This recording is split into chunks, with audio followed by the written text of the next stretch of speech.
what's been going on? The White House made a statement trashing the season premiere of SNL while targeting you-know-who and his administration with sketches that really were not that far off from reality. Take a look. Thanks to failed liberal policies, our army has never been gayer, and yet it's also never been fatter. Make that make sense. Am I right? I'm just here keeping my eye on SNL, making sure they don't do anything too mean about me. But they better be on their best behavior, otherwise they'll have to answer to my attack dog at the FCC, Brandon Carr. I always feel like somebody's watching. Remember, Daddy's watching.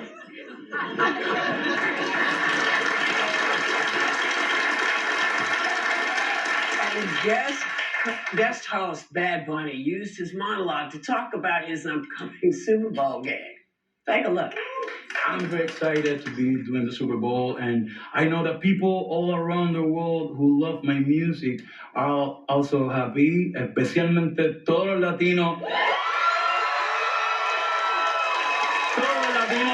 Y la latina en el mundo entero y aquí en los Estados Unidos, todas las personas que han trabajado para abrir puertas. If you didn't understand what I just said, you have 4 months to learn.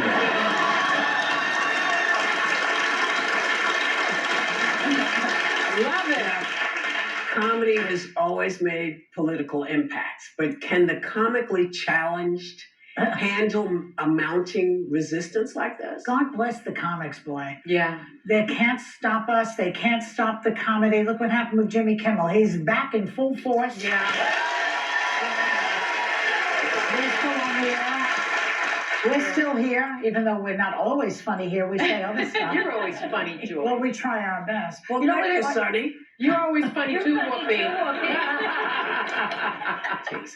You know, one thing I thought of, though, Christine Nome, the one who killed the dog. Cricket. She killed Cricket, yeah. Puppy. Who does that? Who shoots a puppy? Only her. Anyway, she's threatening to go to the Super Bowl when Bad Bunny is there and round up all these people that are illegal immigrants. Do you think that she would go if it was Garth Brooks or Eminem or Taylor Swift or any other white person? Let me understand what you're saying, because she's going to go to the Super Bowl and round up. How's she going to know who's who? Because the Supreme Court has given permission to question anyone who has a Spanish accent or has a dark skin. Yeah. So here's That's the why. thing. Here's the thing. Everybody get a little cocoa butter, sit in the sun. That's the first thing. and this is the only time you can probably ever do this. Give yourself a Latin accent. You know, Whoopi, that is And such a just good see- idea.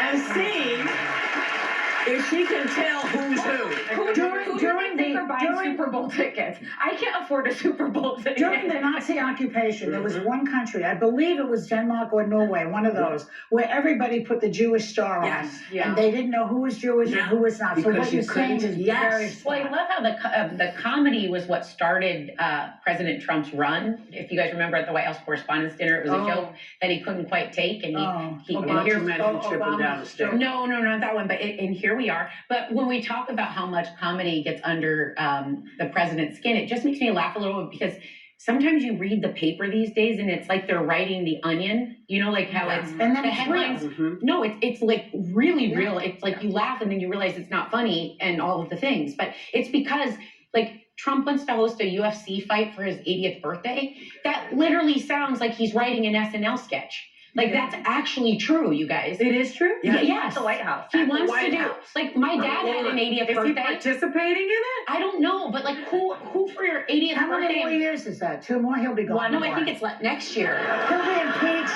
He's going to resign, But like something. it's kind of like when you have the Teslas on the front lawn at the White House, you see the news headline, and you're like, wait a second, like he's actually funny and he doesn't. I doesn't even how know. funny he is. I have to tell you, after these past 6 months, and I think I'm not alone in this. I have sort of been using humor as a coping mechanism. I'm watching more and more comedies than I ever have. I'm watching stand-up comedy, and it's sort of, as you've often said, both you and Whoopi, that humor is sort of like the last frontier. It's just the last frontier, and those are the people that are standing up for us. And you know, we need to protect the right not only to make jokes, but the right for us to laugh. The Supreme Court was very clear, right? The right for us to be able to laugh at things.